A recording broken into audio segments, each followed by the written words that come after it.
Hello, everyone. Welcome to Safta Speaks Sanity. And I have in my studio today three incredible actors, human beings, just wonderful people. To my left is the beautiful and talented Karen Waller Martin. And she is just coming off this splendid, spectacular evening of her own talent with her friends and with. And please, I can't even. And you talk about what happened. Yes, thank you for having me. Thank you very much. It is truly a pleasure. Thank you all for tuning in. And again, I am Karen Waller Martin, and the splendidness that I just came off of last night was the premiere of The Road to Truth, a film that I directed about youth, surrounding youth and their trials and tribulations that they went through in reference to being raised in the foster care system. Mm-hmm. What you don't know about me is, hold on, I was in the foster care system, but I really wasn't in a system.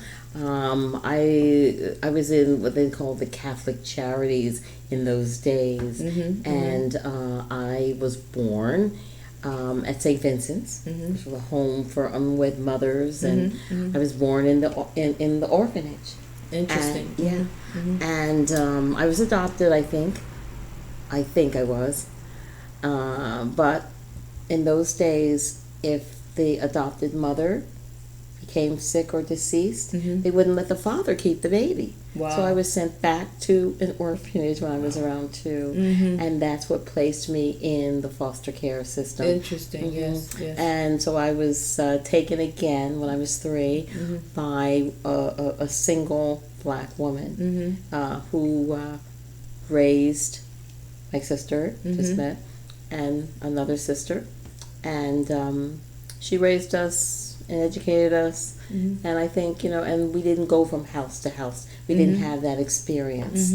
So I don't feel like maybe some of the children that you wrote about and know about, because I had a stable life. I didn't go from house to house. I was in the same grade school to the 8th grade, then went right to the high school, West Catholic, and then I even went to St. Joe's. Actually, I went to Temple first and did a whole bunch of things, got married, and then was finishing school for years and years and years, raising my children, and actually working as an improv artist and storyteller for 30 years. I did my own show. I created my own character and did African folktales. Okay, nice.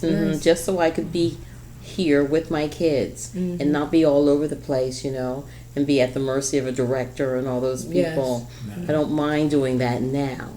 But when I was raising my kids, I knew children had to have stability. Absolutely, yes.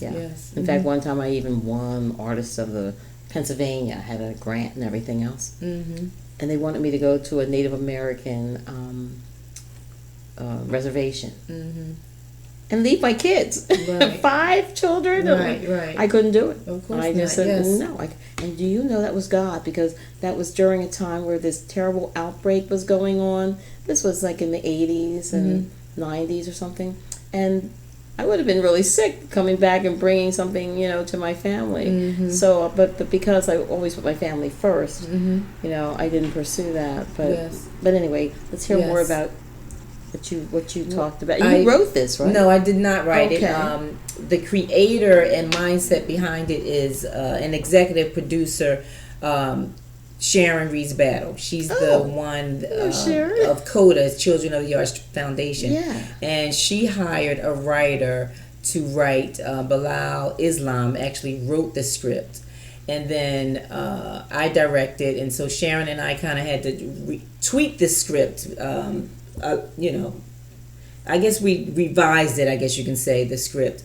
And it was a phenomenal process, because we filmed last September, and a year later, we actually had the premiere. So it was really, really a great experience. Yes. That is just that sounds like God was in that thing from the beginning. Yes, absolutely, middle to the end. Yes. And the end is never the end when it's already the end out is never film. the end is never the end, because even though we had that premiere, now our next step is to go into film festivals, submit to film festivals, and hopefully with that film festival submission, it will lead to distribution. So that's the goal. But we do have some tweaks that we have to make before we submit to the film festival. So yeah. So what was it like being in a room with your peers? You know, watching the film.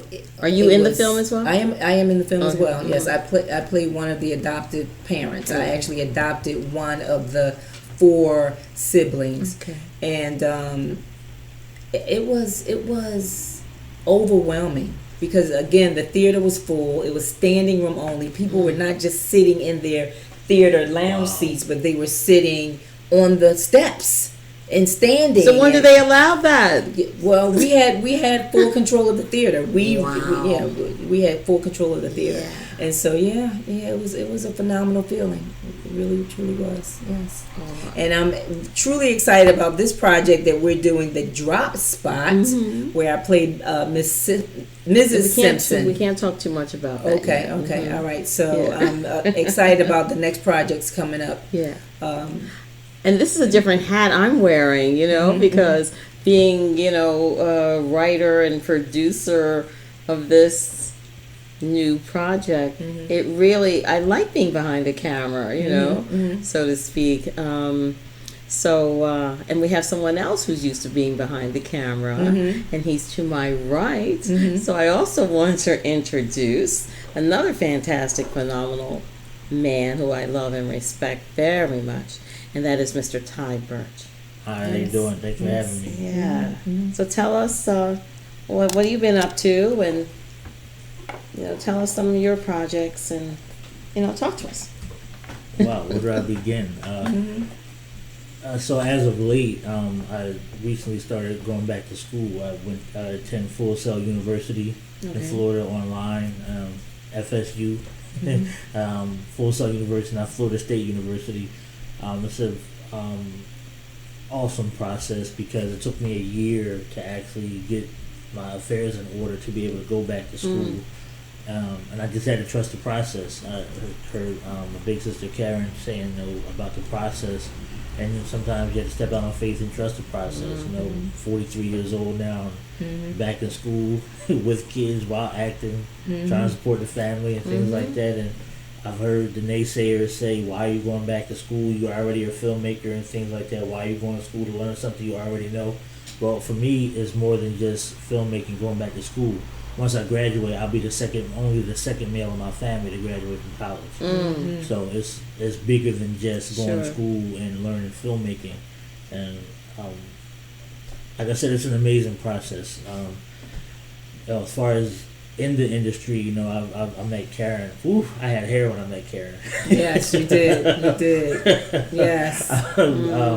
I met her through a good friend of ours. Oh, we gotta pray for Kevin too, because he lives in Florida. Yes. Kevin Mack. Who discovered me in a barbershop. That's how my career started. Wow. We were doing a play called Ceremonies and Old Dark Men. Yes. I know that play. Yes. At the Allens Lane Arts Center. Yeah. And Kevin said, have you ever thought about acting? I said, I thought about it, but I never did it. And he said, well, I got the perfect role for you. It was a smart aleck thief. I'm not a thief. Yes. But You're not a lazy old guy either. Can't talk about that. I know. But the greatest thing I could take from that is that I had hands-on experience by some already seasoned actors who took me under their wing and gave me the confidence, because I was nervous. I'm like, wow, I'm watching them walk across the stage and get in the character and things like that. This is what, 2000? Maybe. Was it 2000? Maybe Wow, that was a while. You guys really have known each other a long time. Yes. Oh my goodness.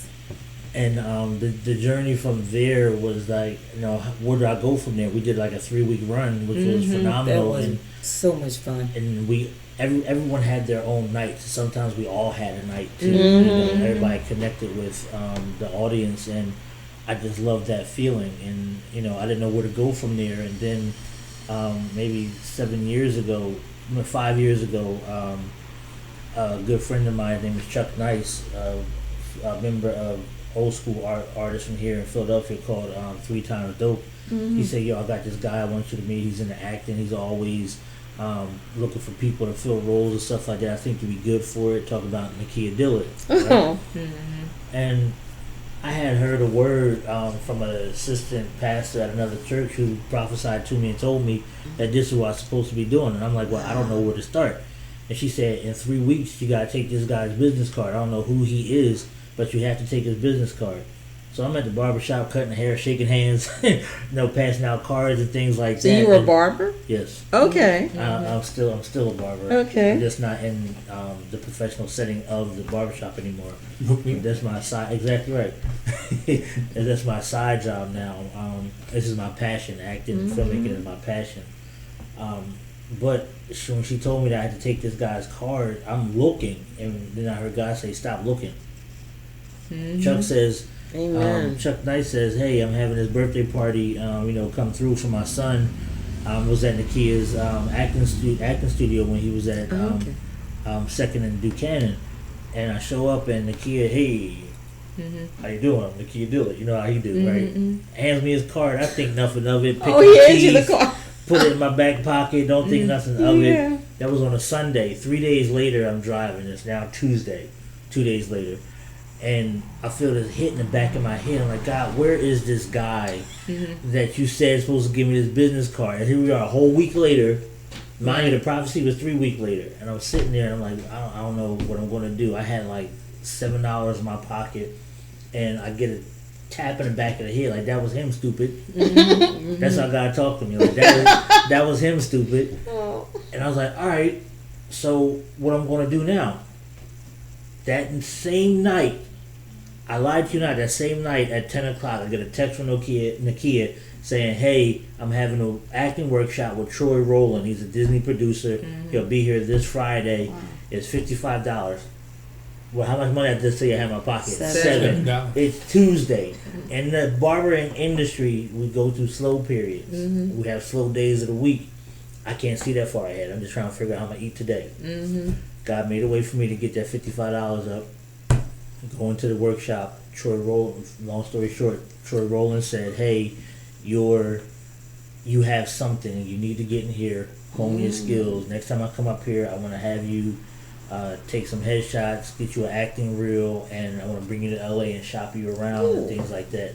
He came back up maybe a month and a half later around Thanksgiving of that year, and I had him sitting in my living room getting the shape up, and he was just laying, just prophesying to me, told me about vision boards, and I finally went to LA a year later and went out to LA, find out that that trip had nothing to do with my acting career. I'm looking for people. Everybody sleep or everybody's working while I'm out here. What I'm going to do, and I just started downloading all these prophecies, all these scripts to write in. Troy wound up taking me to a Bible study on Thursday night. Then took me to his church service on Sunday. We drove around, and he was just prophesying to me like I needed to be fed at that time, and that's what fueled more of my passion. It wasn't about going out there, landing a job right away. I realized I had work to do. And I had stories to tell. And I wrote my own film about the death of my son. It's a true story called Betrayed, Who Do You Trust? About the death of my son. It's winning awards in film festivals, winning writing awards and screenplay awards, and I'm not finished yet. I'm actually doing my film an injustice by showing it as a short. I realized that at the last film collective that Floyd Marshall has here in the Philadelphia Independent Film Awards team, they have a film collective every so months where they show shorts. And when I looked at it, I said, I'm really doing, because I have like 50 minutes of footage. And I was my plan was to submit to the HBO Short Film Festival. And I was gunning for it. And when I didn't get in, it took some steam out of me. But where God closed that one door, I got accepted into the Las Vegas Black Film Festival and won for Best Screenplay out there. And they're like a month apart. So I had a decision to make. Do I go to the ABFF in Miami and party, possibly not meet anybody, or go to where I'm accepted. So I went to where I'm accepted, find out I win there, came home with the gold. But I am going to go back now at this point, along with schooling and raising my children. I want to go back and shoot some more scenes, the scenes that I didn't get a chance to shoot, along with the footage that I already have, and extend the film to feature and start submitting to feature and competing with some of these feature films. The movie about your son, or the death of your son, I couldn't go to it. I told you, I supported you. And thank you. But I could not go and see it. And I was always amazed how you could, not only have lived through it, but actually live through it again by writing it. And then live through it even more by seeing it. And before you saw it, you had to actually, hire people and, like audition people to one person to be your son. And then direct your son's, I can't even say it. While you were talking, I'm so glad you brought your spirituality in there. Because that's only, by the grace of God, that you can do this kind of hard stuff and make an impact the way you have. I'm just always wowed, by you anyway. But it's not just the wow, no. It's like, that's a righteous man. Wow, that's a righteous man of God right there. That's why I'm wowed. Because I love to see people walking in their purpose. You meet people. In fact, there was somewhere where someone asked, can you be a Christian and an actor? I'm like, what kind of dumb question is that? It's like, can you be a human and an actor? Can you be, a Christian and a doctor or a lawyer? Yeah. You better have Christ in everything you do. Right. Because without him, you're not doing nothing. I don't care what you think you are. You're not doing anything. And I was on a set where I had to be a very strange person. And in fact, when I had gotten made up for it, thank God Tai didn't even recognize me. I think that's probably why they're asking that question, because sometimes actors, we go into a deeper character where it has a religious foundation. No, none at all. And I actually accepted a role years ago without reading the script. The director said, "This is the role for you, Karen." And when I read the script, I'm like, "Oh, I can't say these words." Like the words, and then my husband is the one that convinced me, you're not Karen saying the words, you're the character saying these words. That's exactly what my dilemma was when I was playing this. I had to do all kinds of things, all kinds. I had to say, you wouldn't even believe what I had to say. I believe it, because I was in the same feeling. And I actually, and people said, you're an actor, right? Right. It's not you. Exactly. Right. It's not you. Exactly. But it is us. That's the whole thing. That's the dilemma. It is me. Right. Yeah. And that's it right there. If I could say this to that point, I had a friend. I don't want to say her name, but we were doing a play, and she was very uncomfortable backstage because the role calls for her to wear lingerie, and it's very revealing. She's a very attractive young woman, but she was like rocking back and forth. I'm like, hey, you okay? You're about to go off of your scene.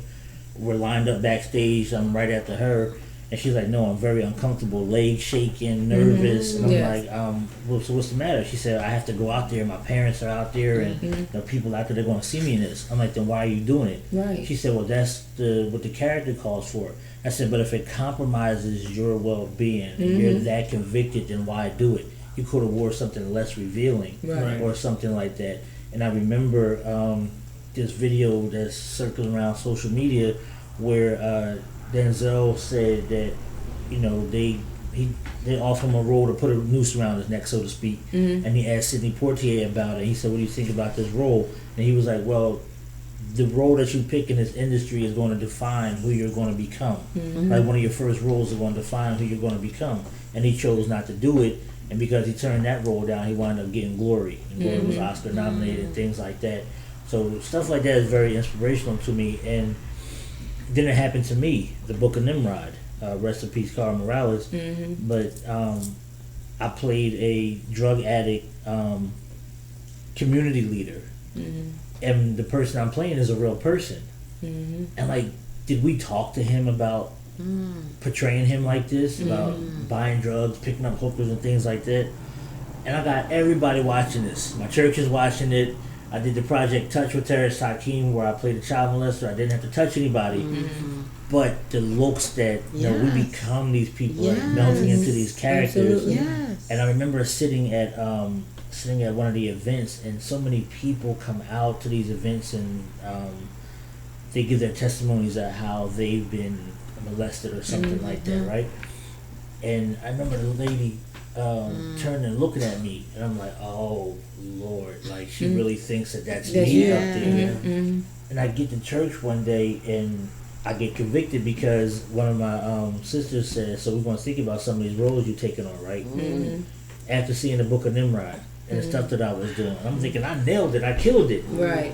But then they're looking like, that's really us up there. Like, and I'm going to just say this last thing if I can. Marlon Wayans has a video out right now talking about his movie Sextuplets on Netflix, and his sister Kim said, you know what, this is finally a family movie that we can show the whole family to, where you're not showing your bare naked butt and things like that, because even though you're the character, it really is you up there. And I've cursed on screen a couple times, and I may still do it or not, but then I realize like that's me, and it's up to me to choose what I want to say, like how you felt. Like, my God, I definitely, I absolutely regretted taking the role without reading the script or knowing the character.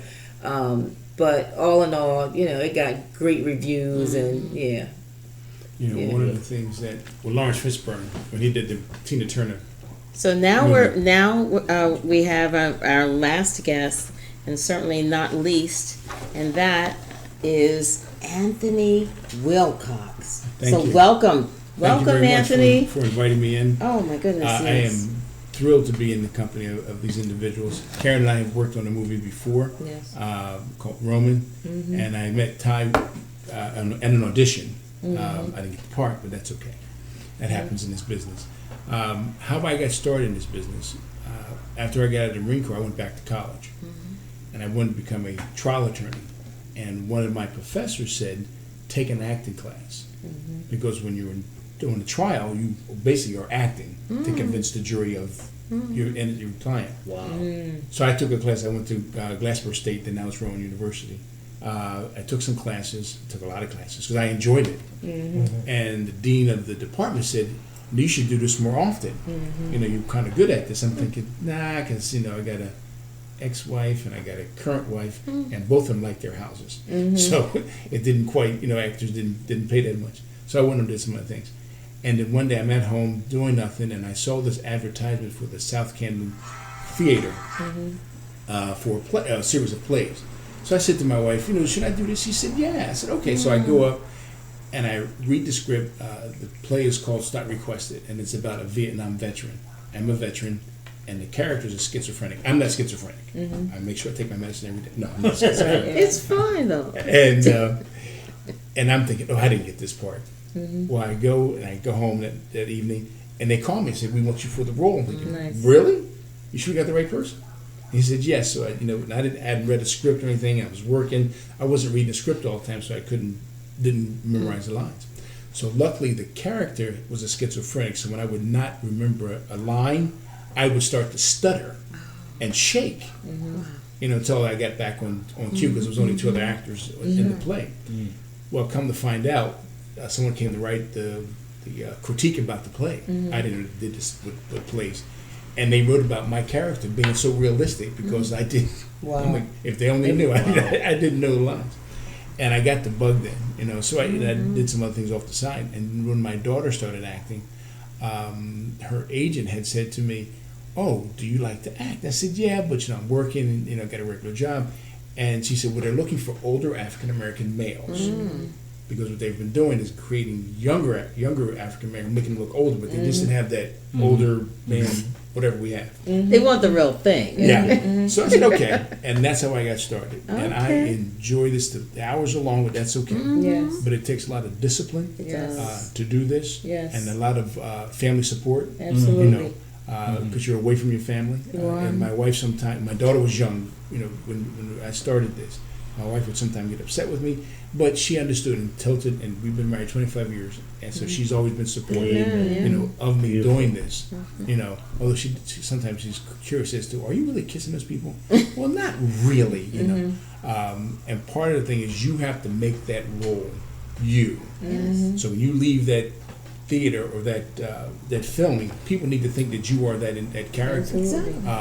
And I did a short film of a person with Alzheimer's, with one of the other persons. With Julie, yeah. Yeah, with Julie. Yeah.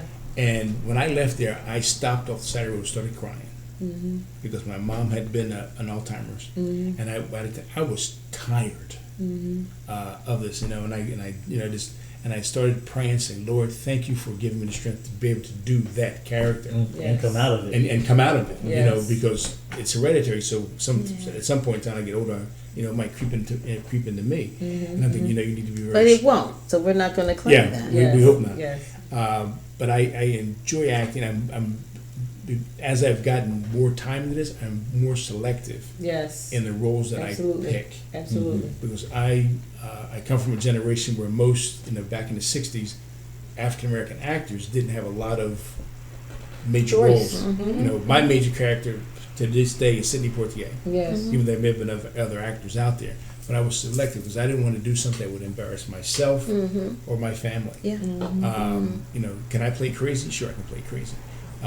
But I enjoy being in front of the camera. I've seen the work that people do behind the camera. They can have that. I enjoy both. I like being in front. Exactly right. You know, it's more work than I want to do.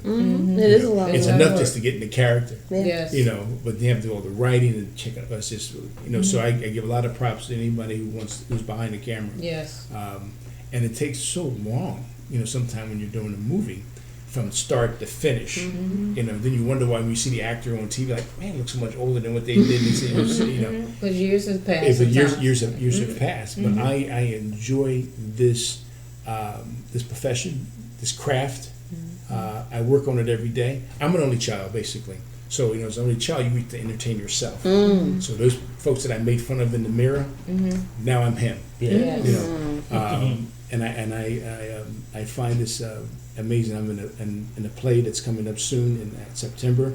If I could put a pitch in for Talk about it. Purlie Victorious. Yeah. It's a play written by Ossie Davis. Yes. It takes place in the Ozzie. 50s. But now it's at I saw that years ago. at old I am Academy, coming to see your play. Thank you. At Old Academy Players, and also in another play, a Christian play called For Your Eyes Only. I play Satan. Oh. Yeah. So I have to go into a real dark place. Yeah, you do. You know, to get that voice and that acting. But you know, doing two plays at one time. I tell you a short story. When I first started out, I went to audition for 2 different plays. One was for All My Sons, and I also auditioned for another play called Mama Won't Fly. One was a comedy, one was a drama, and I got put into both. I'm thinking, oh, how am I going to do this? Well, luckily. And I had a major part in both plays. And I'm thinking, okay, thank God one is a drama and one is a comedy. Yes. And I played the Irishman in the comedy. And I said, I'll never do that again. Well, I'm back to that state again. But I have to separate, you know, you have to compartmentalize. And I'm so I'm a little retentive, so I do that naturally, I guess. To enjoy this craft and telling the story. And bringing those and watching the people's faces, you know, being on the stage in the theater keeps me sharp because you have to bring that character every single night, as opposed to in the movie you can stop and go back and forth. That's so true. I mean, we've all done all the different genres. Actually, Right. you know, we've done television, we've done the filming, and we've done theater. Yeah. I love theater though. Yes. This is real. It's real. I just did the Warville and with Rick Lewis, Right. and he wrote the music, and he wrote the everything, and he wrote even the he didn't choreograph it, but it was what he wanted, the vision, and he got a great choreographer to do it, and just doing that thing, I got to sing and talk loud because you can't talk real loud when you're doing film. Right. Everything No, it's smaller. very different. Yeah, you have to be smaller, and you still have to put all yourself into film, but you have more time to evolve your character. Right. You're in a play. Yeah. Because You're never the same. You were different every night, really. Because in Purlie Victorious I sing. I'm not a singer. Okay. Oof. So it's going to be like nails on a chalkboard, I think. I didn't tell my family yet that I'm singing. They'll probably, to hear the podcast, they'll know that I'm singing. It's an experiment, particularly for this play. At first, I didn't want it. As I read the script, I'm thinking, oh, this is not. And I had to think of my grandfather, because the language in the play is old Southern, real bad English. And I'm thinking, okay, I've heard these words before since I lived with my grandparents, and this is the way his friends talked and his friends talked. So it felt comfortable, particularly when you see when you get to the end of the play, and it's some resolve. You're not playing a role of buffoon in the play itself. It sends a message. Even today, I think that play really still sends a message. And to be on this current project and some other projects that are coming up, I am ecstatic. I have 4 more years before I retire from my regular job, and I will be knee deep into this. Yes. And with God blessing, you will keep my memory square. Yes. Yeah. But thank you again for this opportunity. Oh my goodness! This to is be on the show.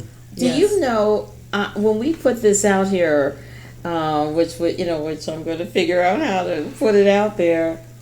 How many interviews have you ever heard anywhere where somebody talked to 4 black actors? I do it all the time. with my TV show, Celebrities in the Basement. Oh, okay. Yes. Okay. Yes. I remember you now from somewhere. I was somewhere, and you were interviewing people. Okay. Where was I? I don't remember. This was years ago. Probably Was it the red carpet? Yeah, it was. Yes. It wasn't the theater thing, that we used to meet. And actually, we're doing all kinds of shout outs. Yes. Ken McGregor and John Yes. Mitchell put those out there. Yes. Networking. Yes. And they're having another one. We're having another one. It'll be in Jersey. It's in Jersey now. Yeah, it'll okay. be in Jersey okay. somewhere. Is there a I date don't out there? quite know yet. Okay. If it's the same spot it was last time, it was really nice. Okay. Okay. Okay. Nice quiet town, Okay. Cobblestone Street. Nice. Nice bar. It had a bar and restaurant. Okay. Nice. So not Okay. just a bar. Food was great. I Okay. took my daughter. She loved it. Friendly atmosphere. It was around Christmas time actually. Okay. I think was the last one. Okay, I didn't go, Yeah. but I'm going to go to the next one. But getting back to that question, besides yours, and I know Kevin, Kevin Benton and Nikki, they have a show. And actually, somebody's interviewing me next week. It's a TV show. It's a Christian TV show. But still, these kinds of conversations are rare. Yes. They're rare. And in fact, I'm actually creating a TV show. Now, it's going to be for children, but I said I was going to bring cool people in to talk to kids. So are you, the TV show for the children, are the children the interviewees or the interviewers, or both? Well, it was going to be bringing, like I told you, I'm a storyteller, griot, all that. So bringing African folk tales back, Nice. bringing them back, becoming Kima. That was a little monkey that I used to talk about, and the kids used to love him, and me singing, and I just did all this wonderful stuff. And I actually spoke to Muriel Feelings children. I don't know. Muriel Feelings was this wonderful Tom and Muriel Feelings, fantastic illustrator, writer, writers, children's book authors, and Tom just wrote everything. And they're both unfortunately deceased, and they were young people, but they had these beautiful children who are still actors and writers and photographers.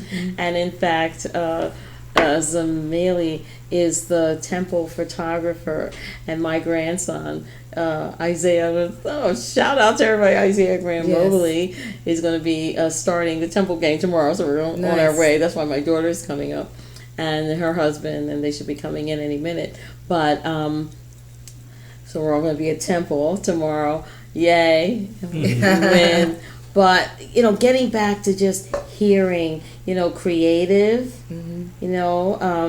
beautiful Black people. Yes. People need to hear more of us. Absolutely. Absolutely. And our people need to hear more of us. Too often we get into the TV, we get into the new medium with the iPads or whatever it is, and we forget to be creative. Yes. And we are a creative people. Yeah.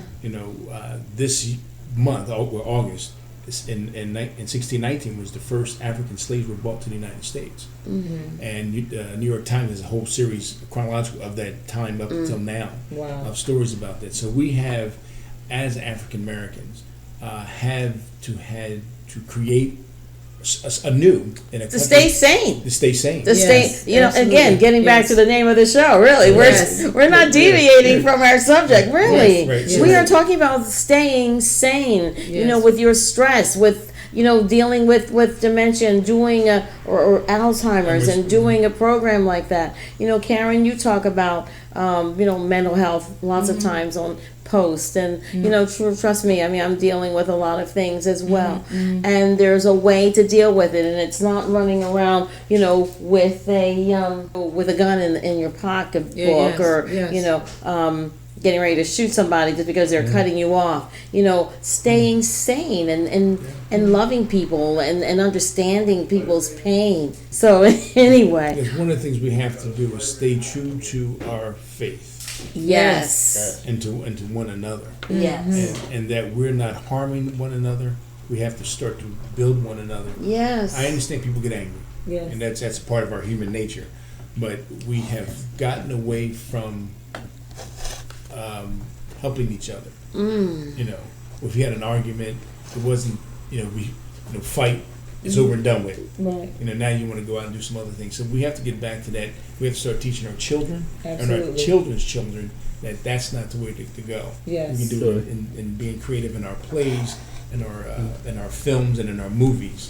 To say that this is not what we have. There was something somebody wrote on Facebook about rappers. Rappers are sending their kids to private schools, when they're sending some of their listeners' kids to prison.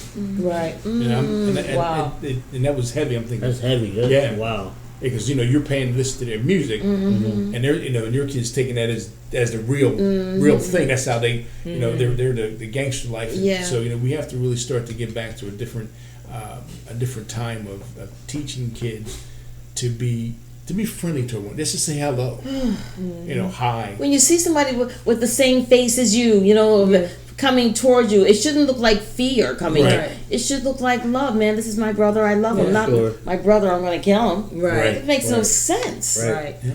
Right. I'm actually mad that we're not live recording this, because this is This should be a powerful segment. This it could be a call-in type situation. Oh my God! Yes. I watched. I don't know if you heard of them. The Actors Roundtable on YouTube. I watched a lot of those, and when we talked about diversity, and you said, when have you ever seen like this group of talented Black people get together and have this kind of conversation? It happens all the time.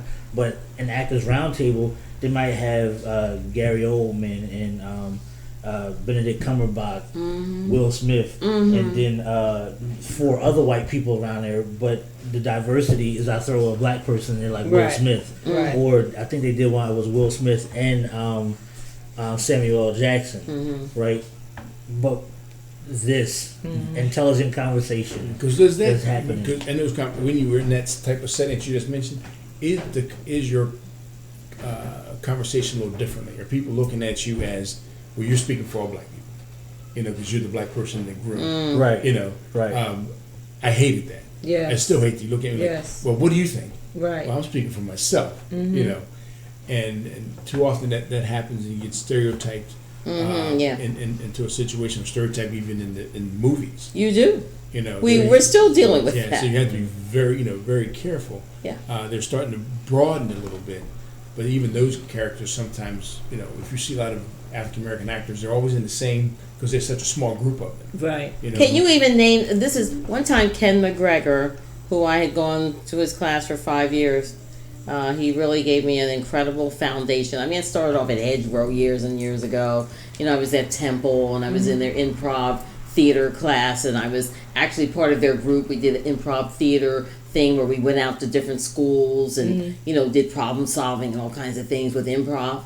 So I've been an actor for years, long time. And but he said to us one day, "Can you name 10?"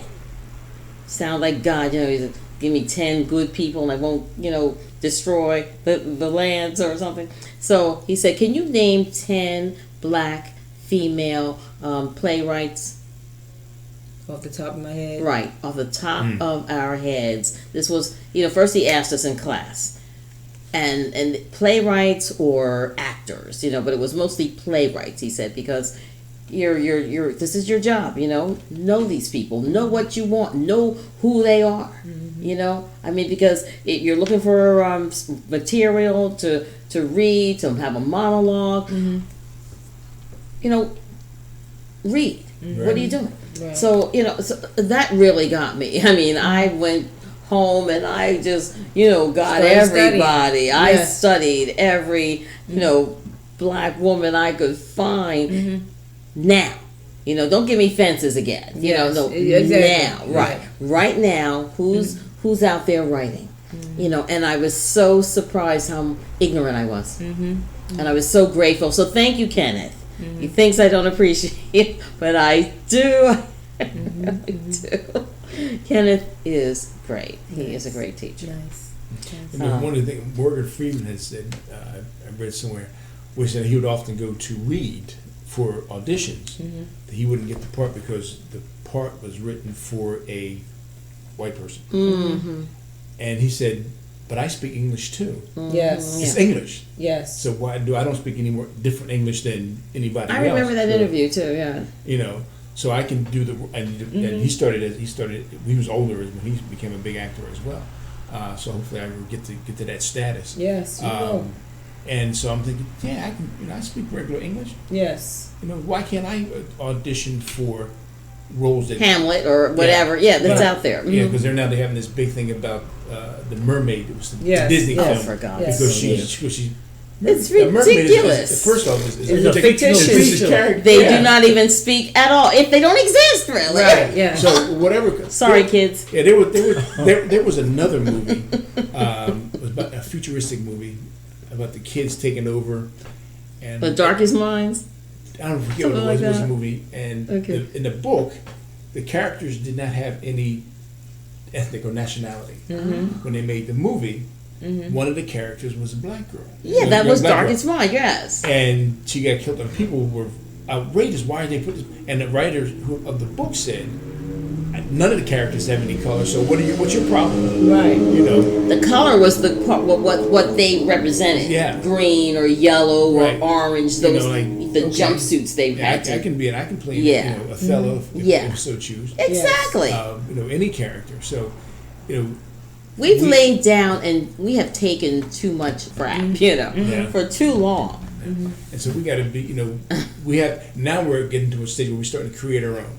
Yes. Absolutely. Yes. Absolutely. That's That's the what- key. That is the key. Create our own, tell our own story. Stories, yes. Our own history, or her history, so that we can get the message out that yes, this is what we are, this is who we are, and this is where we are going. We may not be there yet, but we're with the creative arts and with these two fine people here, Karen and Tai, and our host. Yes.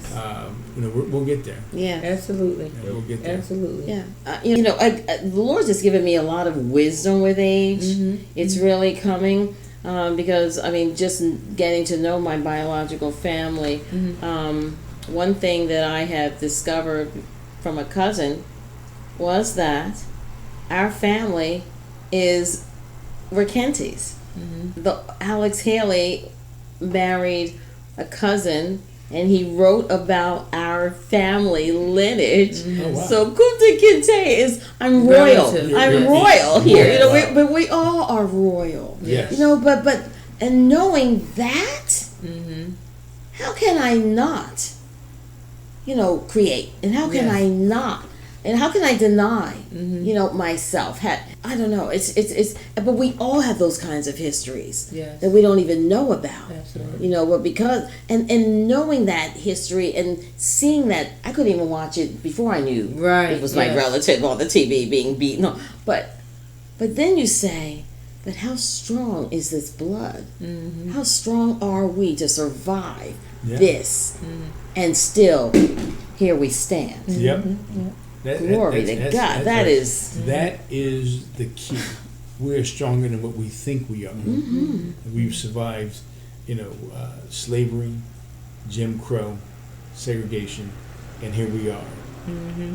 We've created our own. And not apologizing. No, we've created.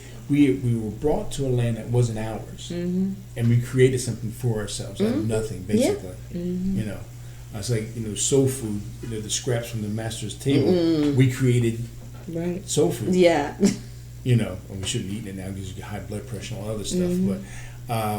But we made something and we survived, and here we stand. It's amazing because when you talk about creativity and being creative, like the time to create is now. When you talk about our own, the time to create, telling our stories, we have the tool to tell our stories. I made a film before going to film school. That could only come from God. Yes. It fell in my lap, so to speak, when I woke up one morning and God is like, you got to tell these stories. I'm like, how? I didn't have a camera. I didn't know the first thing about camera. But the hands-on experience that I had, starting off with you guys and recipes, Larry Moses, and then Carl Morales giving me a platform and saying, hey, you have something, come in here and turn your camera on. I bought a camera per instructions by Troy Rowland, who I mentioned. He told me to find somebody with a camera. I took the initiative to go out and buy one. Right. How do I not cut out the middleman, but how do I cut out the middleman and learn this for myself? Absolutely. And the Kia Dillard is a stickler for saying, hey, learn the business. Learn the business. Well, I've come to find out I'm learning more than I ever thought I would. I didn't know that I would be an award-winning director. I never saw it. I'm not speaking against it, but I didn't know that was for me. Right. And here I am, telling stories, and I get to, if I want to call you up and say, hey, I got a role for you here, I got a role for you, forget the audition. Right. Forget the audition. I know your work ethic. Right. I know you played, you did, what you say, trial attorney.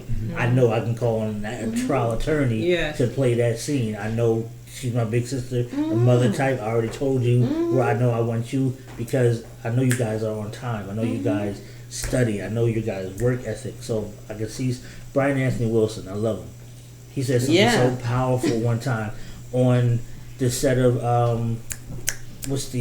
Finding America. Finding America. Yes. We were sitting around waiting for our scene, and he said something so powerful, and that was 5 years ago. Something like that. Something like that. Yes. And he says, you can have you can be the most talented in the room, but you can be a jerk, so to speak. Yes. I'm putting it mildly. Yes. And no one will want to work with you. And normally it's the one that's the most humble that's in the room that gets to work. And one thing you told me was that the squeaky wheel, the oily wheel, or something you said, gets to turn. Yes. And hey, y'all got any roles? Hey, y'all got any roles? I went and auditioned, and I didn't get a call. But, hey, y'all got any roles? I said, you know what? I got a place for you. And Karen was sitting there, her glasses on, and she was going through the script. She said, Ty, said this is called the squeaky wheel getting the turn because you wouldn't let up. Yes. And as I mentioned, I'm attending Full Sail University. The course that we're on right now, I'm very upset that it's ending. Is called Psychology of Play. Yes. And Psychology of Play basically teaches us how to enjoy life, how to enjoy ourselves.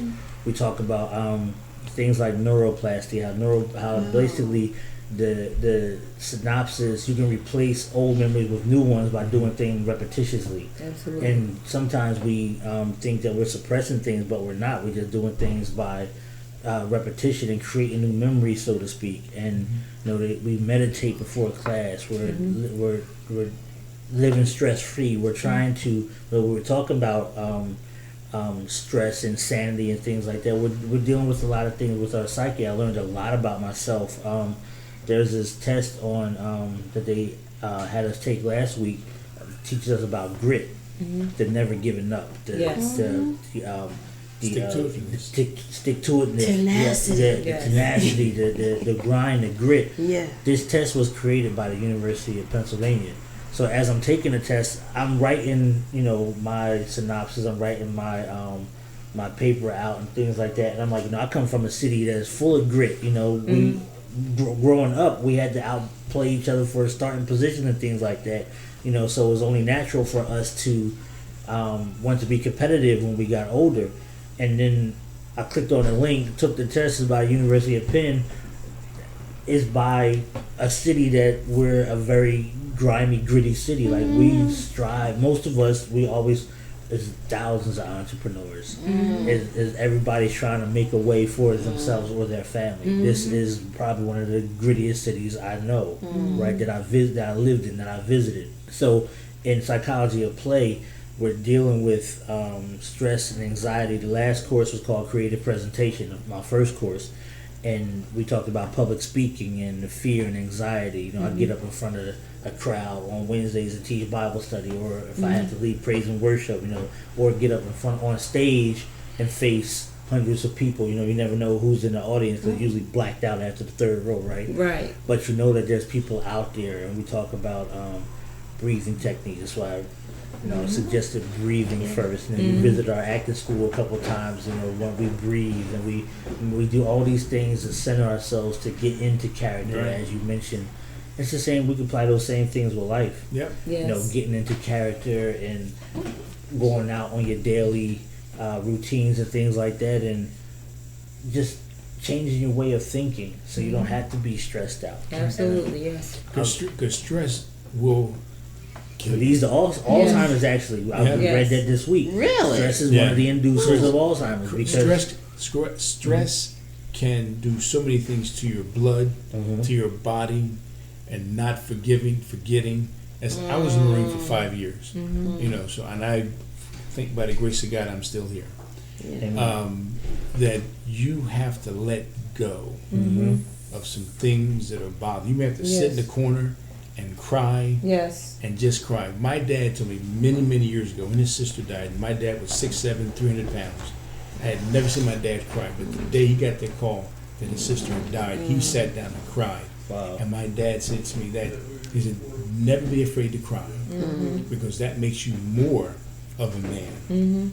That you want to cry. This is back in the 60s, and he was from, and way back he was born in 1919, so they whole different things. And I think sometimes we don't do that, allow our kids to cry. I grew up in an era we got punched in the chest for crying. You So better not cry. I think that's the dumbest thing that anybody. you need to cry and let that. But see, stress that you out. were my son's age, and I would never do that. Why would anybody? Yeah, why anybody do that? Right. Because crying is it's a natural. Why would you hit a child? You better ooh. God gave you the tear ducts for a mercy. reason. Yes. To let that stress. That's Finally, when I emotion. became a mother to sons, I was like, oh, boys are humans too. Yes. That's when I got it. I mean, as a little girl, you're growing up, and boys are just these other things, But when you actually give birth to one, you're like, oh my gosh, they're babies. They come out like a baby. I would never do that. My sons are at least 10, 15 years older than my daughter. Okay. I never lived with girls. Yes. All my life I went from home to the Marine Corps. Oh. Right. And then, once I got married again, the Lord blessed my wife and I with a daughter. I wanted twins, but the good Lord takes care of babies in fours. Right. I didn't realize that girls were so much different than boys. Yes. Oh my Lord, they were more emotional. I said something nice to her, and she like, Mommy, Daddy said something. All I said was your hair looked nice. Right. Yes. And my wife said, no, just let it go. And I love my daughter, and with boys, if they get out of hand, you can grab them in hand. Well, Yes. Daughters, you can't. I didn't realize you can't do that with daughters. It's just not the right thing. And he goes, and so it does make a big difference. You have to make that, like you said, create new thought processes. And I was an older dad when my daughter came along, so it's a whole different. No different. I'm not. And you are different when you're older as a parent. Listen, my parents were old. I lived with my grandparents, so I'm not dealing with, with that stuff. But now you have to, and and you have to go into that character role of a different person. But by the grace of God, all things are possible. Absolutely. And that's why we do what we do. Yes. But you said something deep. I mean, forgiveness. That is the key to sanity. It is. It truly is. It truly is. Because, there's people who have had to live through horrible things, and you hear people say, I can't forgive him, I can't forgive her, or whatever it is. Especially children who have been abused and, really have to grow up and have these memories. And even somewhere, they have to forgive. But I've learned, and I was counseled at one point about forgiveness, where sometimes it is difficult. Forgiveness by itself, you can't do it. Right. That's where you have to ask God to forgive them. Yes. And then help you heal. Absolutely, yes. Yes. That's where the healing. I mean, you are a prime example, I think. Change those of healing and forgiveness. Those thought processes, and getting out there and saying, okay, yes, this happened. I can forgive you. There was a song I recently. I can forgive you, but I haven't forgotten. Right. When I was taking a psychology class, the professor said, what our eyes see, our minds will always remember. It's the recall that we don't always have. Because we remember it. Because sometimes you go someplace and think, did I have you before? Wait a minute, I've seen you somewhere before. Yes. I can't remember. Right. Yes. So in our minds remember that, but you always creating new memories, like an actor. You study your lines. You're studying your lines. So that thought process is in there. Even now, in the two plays, when people say certain things now, it clicks. Yes. A line in that play just clicks. Yes. Like, why am I saying that? Yeah. And you're looking at yourself, because I remember doing that play, Sherrod's play, and I was this mother who was in denial that her daughter was mentally ill, and everybody was relating to my character, and I hated that character. It took me a very long time to get that character, and you cannot play a character you hate. You can't, because there's no empathy there. Absolutely. And I really had to pray and write, and finally I created, her story from the time she was born until the present. I didn't give her my background. Yes. I created her. And I had her at some point, being abused as a child and things like that, for her to be this person in denial the way she was with her own child. I did a movie like that, and the director said, you create the backstory for this character. No, you create the backstory so that you begin to become the character, and then we'll bring that, what you created, into what I want to direct that character as. And think, okay. I get it now. Yes. In fact, when I'm doing a play sometimes, or a movie, or whatever I'm doing, I stop wearing, and I don't wear the same things I wear. Right. Like, I'll start wearing what I think I'll fix my hair differently. Yes. I'll do something that I think in fact, I just did an audition. I don't know if I got it or not. I haven't heard from them yet, but I didn't, I put my hair up, I pinned it down, I took off, I wore very conservative earrings and things like that, because that's the kind of character. She was a Southern woman. Yes. I mean, I don't even know if they felt her the way I felt her, but I felt her, and I created her for this audition. Yes. Right. You but I found myself image really getting into all my work like that. Yes. And I love it when directors give us creative freedom. Absolutely. Yes. It comes out the best. Yeah. Our film Boston and Philly that we have on Amazon Prime right now. I was only Plug, supposed to be in there for like That's okay. Plug it right on. Yes. I was only supposed to be in there for 3 minutes. Okay. But it was my audition that got me written into the film. Yes. The director Ralph Celestin, he was like, "You're my coach, George," and I never played a coach. Right. Mind you, I told y'all earlier, I just came off playing a child molester. Now I'm playing a coach. Right. You know, and I've been a coach. Yeah. Right. You know, I've been in a position to coach children and things like that. So part of us, we do put into the characters because how do I coach? You know, am I tough? You know, I'm tough on my son sometimes. You know, I'm a father, so I will say fatherly things. You know, no matter how far apart they are in age, you know, or even in relationships, we might say give fatherly or motherly advice because that's who we are now. That's our roles in life now. We are people that people look up to. We are figures that people look up to. Part of the thing I learned early on is that when I came in that acting love, and someone said, bring in what you know to make you. Don't change someone. You know, bring your experiences into that character or whatever the role is, and make it the best that it can be for you. Yes. It's keep being creative. Absolutely. That's all we can do. And doing the things that will make people come and see our shows. Yes. Yes. Or turn the TV on to see us on TV. Or not like us. They're going to love us. Let me tell you what I did, and it's funny. Be creative in things to make people come see your shows. So what I did for the Road to Truth, right? Tickets were going gradual. They weren't selling very well, you know, as rapidly as we wanted them to, as we thought they would. 142 seats in the theater. And so we went to the theater to view the film. And after that, I did a video. And I walked the audience through the theater. Okay, this is where we are. This is, you know, we're going to be in theater 6. Yeah. This is, you know, it was a cash bar, the concession. Sales went up from 35 tickets to sold out in one day.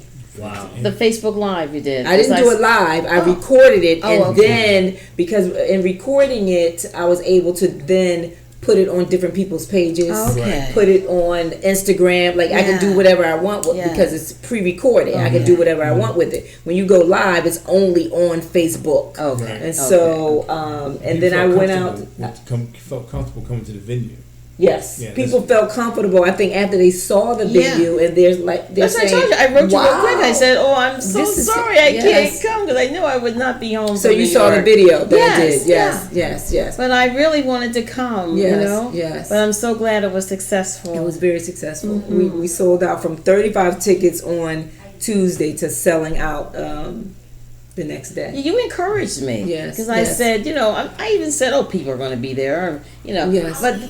But then some people thought, oh, tickets are, you know, I'm going to wait till the last minute. Yeah. But it was too late to wait till the last minute. We sold out, you know, and we felt so bad. Yeah.